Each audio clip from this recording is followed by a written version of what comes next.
Welcome back, Legionnaires, to Nerds on Lockdown. As always, with me, I have Aaron. What's up, Aaron? Hey, Chris. And what's up, Charles? How you doing there, man? Hey, everyone.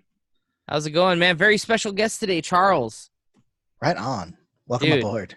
Before we get into our topic today, Aaron, I do want to remind everybody to smack that like button and click the subscribe button for more videos from Nerds on Lockdown. What do we got on the tab today?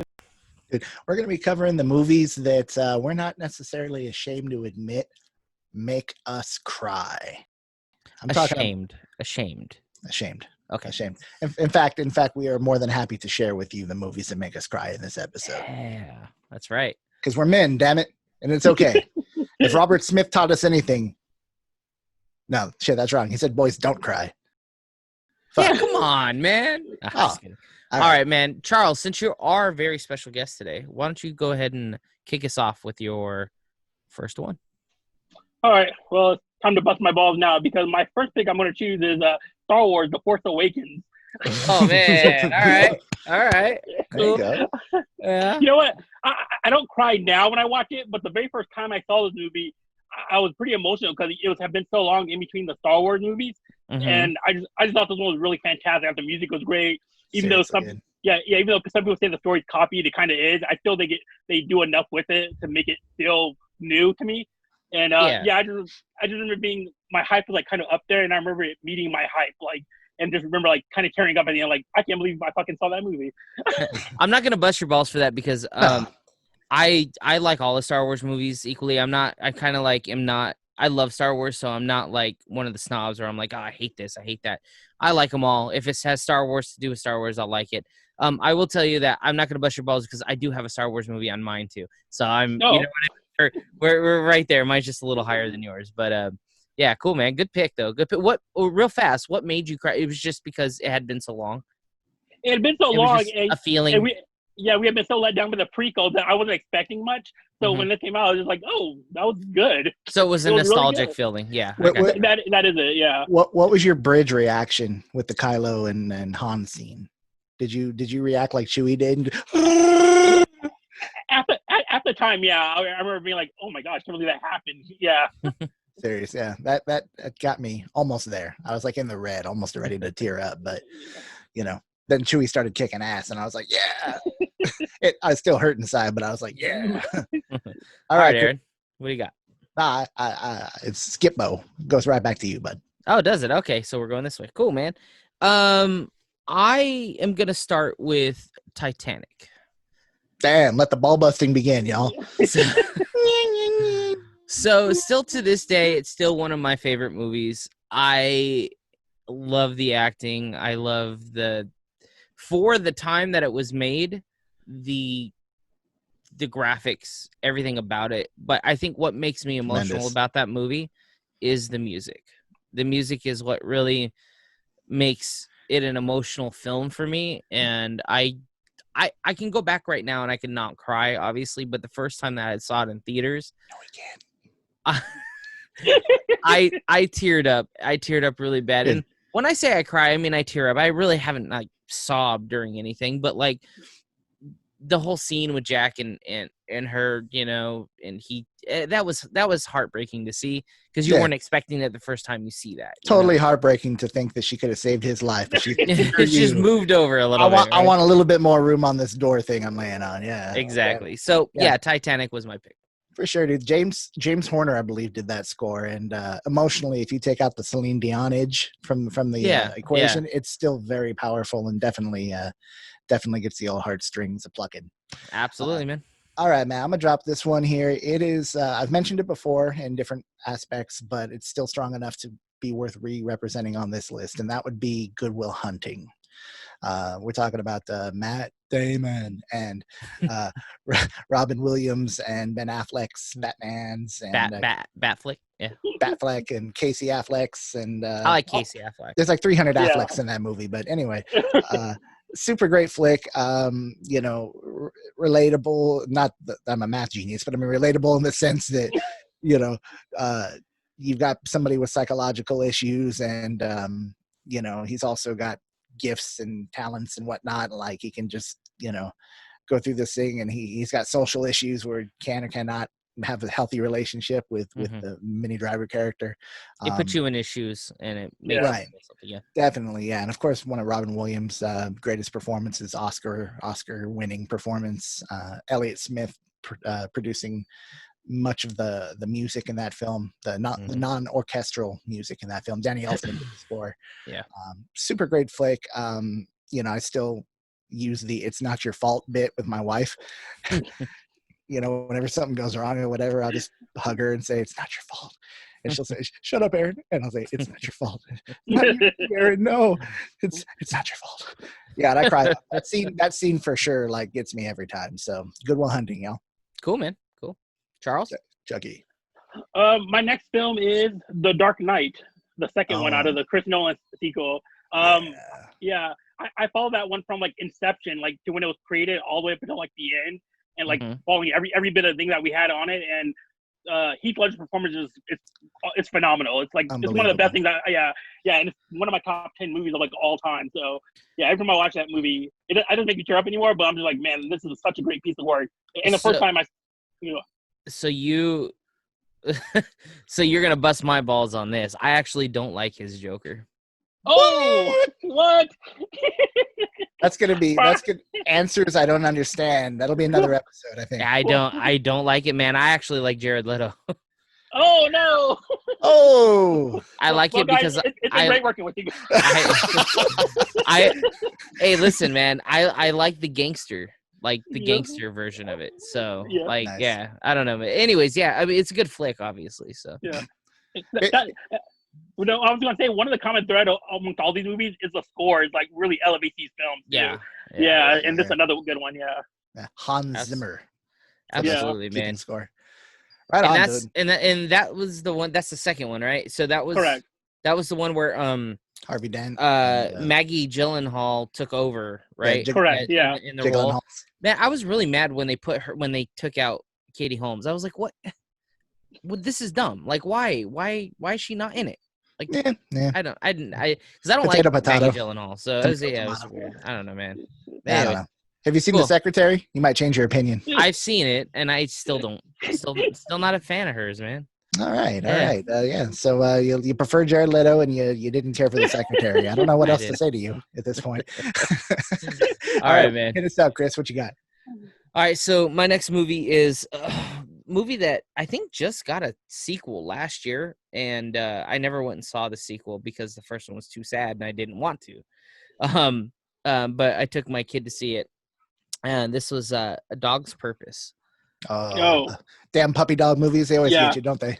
And man, I walked in, so my wife kind of bet me, hey, you're gonna tear up, and I said, nah, I'm not gonna tear up. And we walked in, at the end of the movie, not even the end of the movie, middle of the effing movie, I'm sitting there just like, she's looking over, are you crying? I'm like, no. Like, I'm like, oh my God. Like, and like, I am not a big animal lover. Like, I'm not huge on, animals and stuff. But like, that movie had me like, it was sad, man. It's pretty rough. It's that there's no pun intended there. It's pretty rough. And have any of you seen it? I saw the trailer, and I knew well enough to avoid it because I wasn't going to happen to be. Man, dude, there's this part where this police dog dies, and I just, dude, it was that, and then there was another. So the main focus on the movie is like there's a dog that his spirit jumps to another. It gets reincarnated through the years, like that's kind of, and is trying to make its way back home. Oh, hey! There's a flick that came out like a decade, like 20 years ago now. Mm-hmm. It's very similar in that respect. I want to say it was called Fluke, F-L-U-K-E. Maybe. I think I know what you're talking about. Yeah, it's same deal where the dad dies and somehow he becomes the dog for the family or something. Oh, okay. Yeah. But anyways, this is the dog. But he keeps getting reincarnated, and there was one scene where he gets reincarnated into this dog where this dog is like beaten and treating like crap, and he's like put outside for like 5 years and they don't feed him. You know what I mean? It's like, dude, it's such a hard movie to watch, but at the end it's very uplifting. But you just got to get through the grit of it. But it's well written. If anybody hasn't seen it and you want to cry, go watch it. I call it a dog's porpoise, but you know. Dude. All right, man. Aaron. All right. Well, dude, from dogs to fishes, my next selection is going to be a Danny. I'm sorry, not a Danny Elfman. He scored it. Tim Burton flick. That's not like a lot of his movies that are kind of dark and silly. Not silly, but I mean, like, you know, the Tim Burton visual style is represented, but instead of it being on a darker backdrop, it's a much more well lit kind of flick. It's called Big Fish, right? Yes, dude. This movie's so good. Oh, Dude, it is. This, yeah. Go ahead, guys. It's so good. No. It's like, I keep recommending this movie to people because they've never seen it. There's so many people that have never seen this movie. Yeah. They don't even know what it is, and I'm like, dude, it's the Wizard of Oz basically, but like Danny Elfman style, kind of. Yeah, And, it's in that vein for sure. It's so good, dude. Yeah, oh. It's a story of the relationship between a father and his son for when the father was constantly out on the road selling things, trying to support the family. It's a fantastical story, but it's also a very realistic, relatable story that's got this, you know, fantastic Tim Burton layering in it, and visuals are outstanding. You know, Ewan McGregor plays the father in his younger version. Incredible. What's her name? Helena Bonham Carter is very great in it. Jessica Lange is in it. She's very good as well. I mean, the whole cast is just wonderful. It's the movie that really deals with how to, even if you don't see eye to eye with the people you love, like the importance of, you know, taking them for a little bit more than face value, right? Like, you know, appreciating what they've done and what they've sacrificed to get you to where you are. Danny DeVito's amazing in it too. Oh, for sure.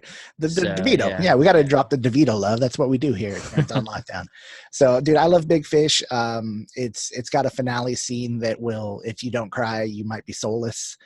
And just a super duper flick, man. And I think this is, I can speak for all of us. We all recommend to watch that movie. That movie is outstanding. For sure. It's easily one of his like most underrated movies, I feel like. For sure. And it doesn't have Johnny Depp in it, so thank God. It's one of the 4 movies he's ever done that doesn't. All Chucky, right, Charles, what you got for us, buddy? All right, I did the movie Coco, Disney's Coco. Nice. Yeah, I love that movie. The authenticity of it. You can tell they did a lot of research, and they hired like a lot of Hispanic, you know, people behind the scenes to do it and that whole story just sad. Like, the whole thing about Coco and her father and the father gone missing, and it's kind of dark, like the way the father died. And then at the end, I always cry at the end every single time when he goes and sings a song, and the Coco remembers it. It's the Remember Me song. Yeah, exactly. Yeah, and I saw it once. Yeah. I didn't understand it. I guess I couldn't get into it. Yeah, I'm not a cartoon guy though. I don't. Oh, okay. You know what I mean? I don't like the Pixar movies unless they're Pikachu-y. No, you should try to watch it again, maybe. But yeah, the ending is just, I always tear up every single time, even though I know it's coming. The only emotional response I ever got out of like a what would you call it, a 3D animated movie? Because I'm not into like Pixar. When I say animated movie, I mean that style. I don't really like. I like the 2D flat, you know, the old school stuff. But it was WALL-E. That was the only one that I really got like great too. You know what I mean, like an emotional thing towards all the other ones were. I don't know what it is, but yeah, my wife loves that Coco movie too, dude. So there's something there, obviously, you know. Dude, I think there's one thing that can universally be translated in that film, coming from the culture that's represented, is that keeping pictures up and remembering your past loved ones and your things like that. And then when you don't keep their picture up, in the film they kind of disappear from the afterworld. That was pretty heavy. You know, makes you really think about keeping your family and your loved ones close. It does, after the fact, dude. So yeah, wife and I teared up for sure on that one. That's a solid pick, Chucky. Cool, man. Good pick, man. All right, Chris. Me again, huh? All right. So I'm going with The Never Ending Story. Yeah. And specifically pertaining to when Artax dies. That is horse? the horse, Artax, yeah. It tears me up. I watch it today and it will still make me freaking tear up, dude. It is one of the most like I hate it. And every time I watch it, I've seen that movie at least 150 times, right? Growing up now with my Damn. kid. I love because it's one of my favorite movies of all time. And every time I want the outcome to be different. Yeah. I'm like, no, Yeah. don't go into the quicksand, you idiot. Like, it makes me so mad. So yeah, definitely Never Ending Story, particularly when Artax dies. Very specific. Very good. Did you who did that famous punk cover? Was that Me First and the Gimme Gimmes that did the Never Ending Story punk cover? Figured Oh you'd know no, this. you're talking about Newfound Glory. Oh, okay. Well, yeah. Yeah. That's a good one though. Yeah, for sure. Right on, dude. Atreyu rocks. Yeah. All And right. the band rocks too. Yes, a double entendre. Shout out to Atreyu. God bless you. All right. So this next pick for me is one with an actor who's not notably famous for his dramatic roles. And this wasn't a dramatic movie, but there are scenes in this movie that become dramatic, and so much so that I wasn't expecting that it took me from the one state of mind I was in to watch it. It's one of two movies I think I know. Okay, well, hold on. So this is an Adam Sandler flick. Oh, never mind. See, I knew it would. Okay. It's an Adam Sandler flick where he gets the power to sort of go through time in a way. Oh. And as a result of this, what turns out to be funny things he's able to do with this gift, this flick is called Click. Click Flick. The Flick Click. The Click Flick. That's it. I thought you were gonna go like the Truman Show. I thought you were gonna go in that route. Yeah. All right. This is why you have to wait. Yeah.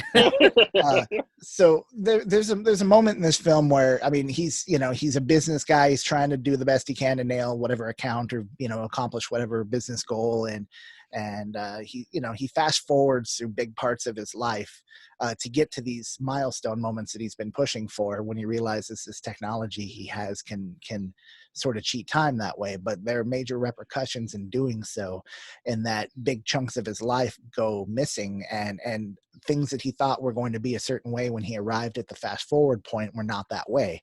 Yeah. And there's this one scene near the very end of the film involving the relationship again with his father, similar to the Big Fish themage, where Henry Winkler, I believe, plays his father in this film, and he's not covered in bees in this particular film, but he is also really good in it. And there's this moment out in the rain in a night scene on a street that, like, I just about lost my shit. And I mean, I did. I cried like a baby. But as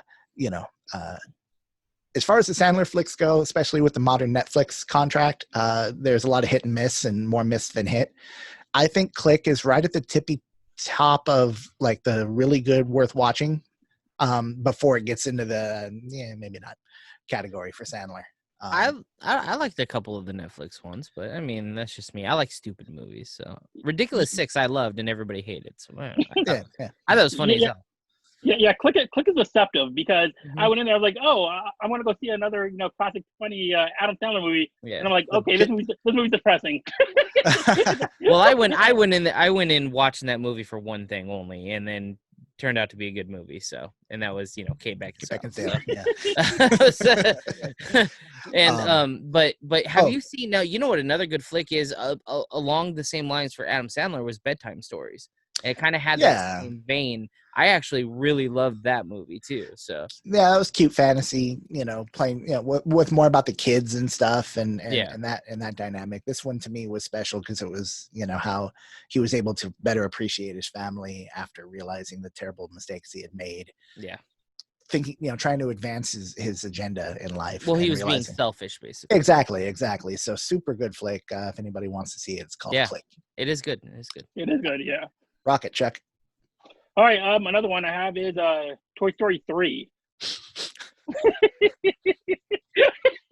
Toy Story 3 is it's great because I don't like Toy Story 2 all that much, but Toy Story 3 is basically the story of Andy. He's going off to college, and these toys are wondering like what's going to happen to them, and there's a lot of like it's almost like them thinking about their lives and stuff. And I always care about the very end when spoiler alert, Andy gives his toys over to the little girl. Mhm.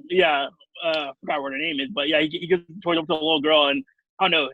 If you watch the other two, I feel like it holds a more like emotional resonance with you because you're like, oh my, they've been through so much together, and Yeah. watching it get handed off to someone else is like, it's a little heartbreaking.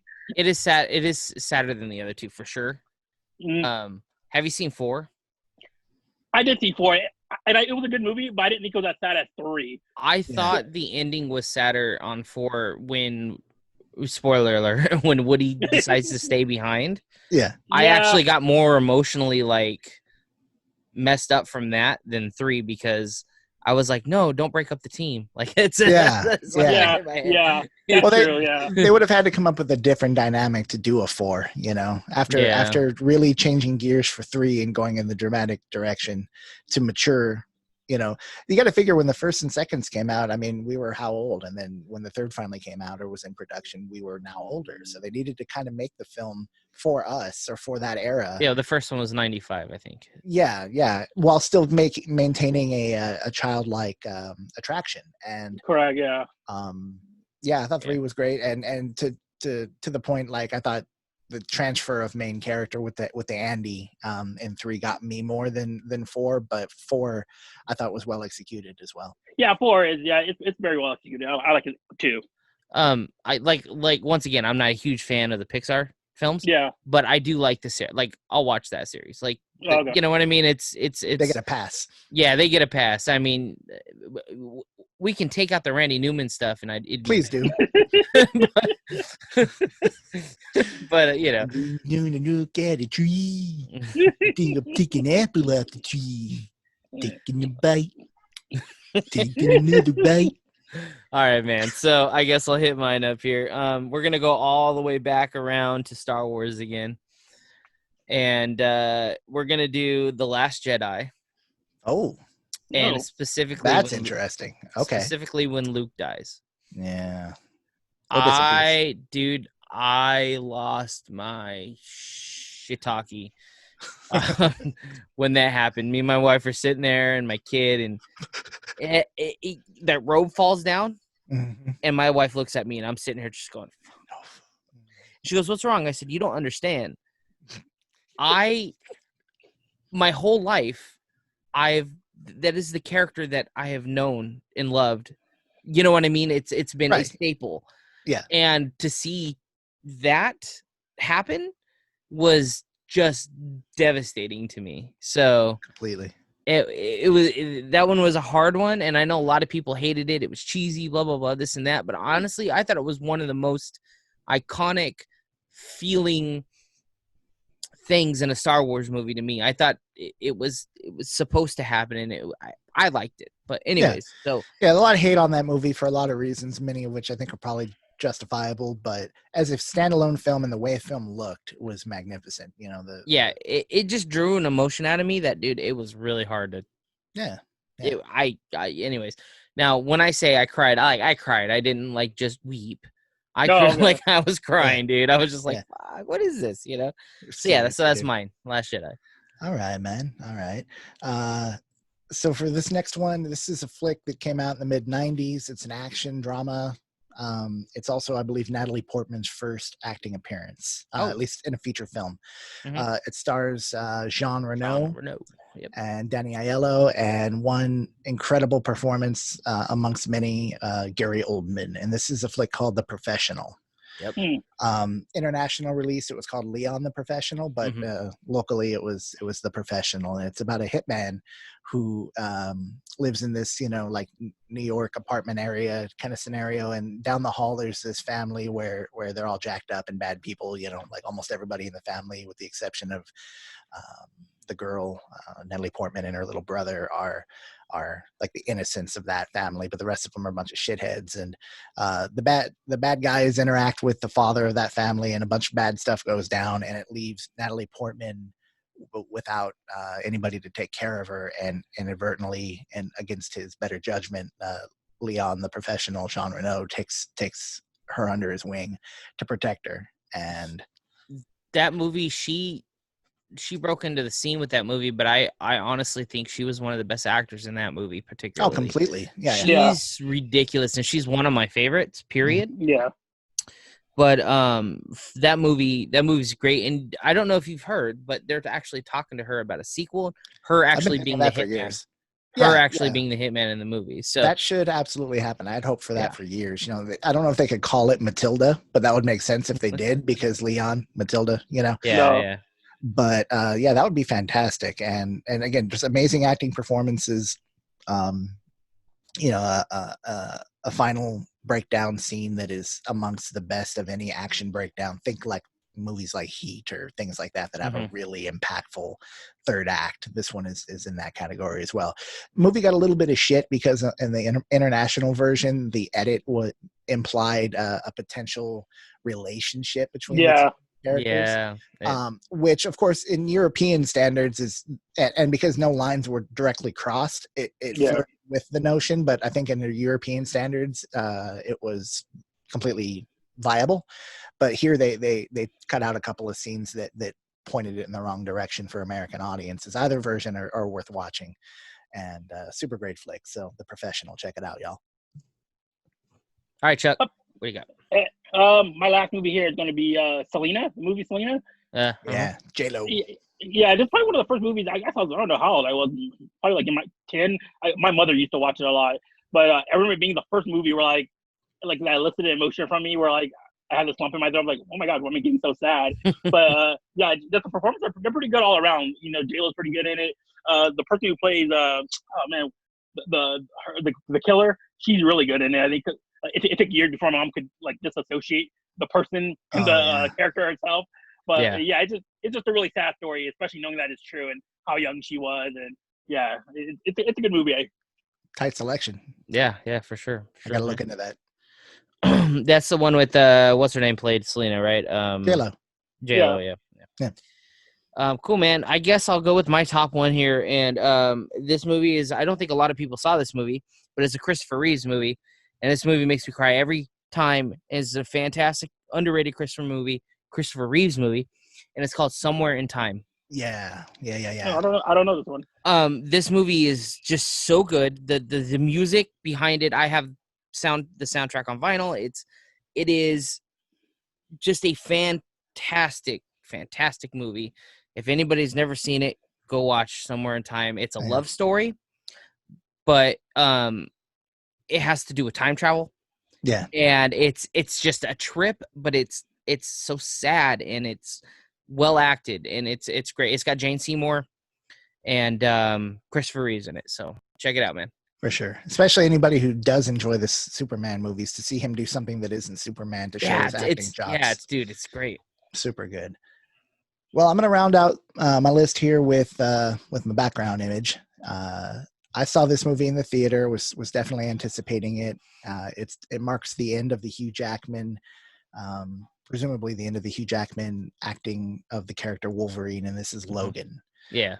And Logan gets me a couple times throughout, but the finale quite specifically, I was beyond the red when the little girl in the film walks away from the scene initially, and then she comes back and she does one little thing at the very, very, very end of that scene that involves some symbolism and iconic just the icon that is and was Wolverine. And as soon as she did that, I cried in front of 50 people, 100 people in the theater, and I had no qualms about it, no issue. And I could get into what's the movie about, but if people watching this episode in this, I'm pretty sure they station, know, they know what's up. Logan, Wolverine, one of the not only best acting performances from Hugh Jackman, but probably one of the best comic movies to me and ever, for sure. Agreed. Man. Totally agree. All right, man. So we're gonna do a lightning round of our honorable mentions. I'll start off first, real fast. My girl. I'm gonna choose Bumblebee. No, just kidding. I'm gonna go with Inside Out, dude, because Bing Bong, bro. 2 words, Bing and Bong. So I'm gonna go with the Netflix original movie When They See Us. When They See Us, dude. I'm gonna have to look into that for sure. Yeah, for sure, man. Cool, guys. Well, I enjoyed Charles being on, man. That was great. Aaron, enjoyed you being on as well. I think we all cried. We had a wonderful, tearful moment here. If you guys want to hit us up on our social media, it'll be in the link down below. Also, our merch site will be in the link down below. You guys have a wonderful day out there. Stay safe, and we'll see you on the flip side. Bye-bye now. Later. Bye.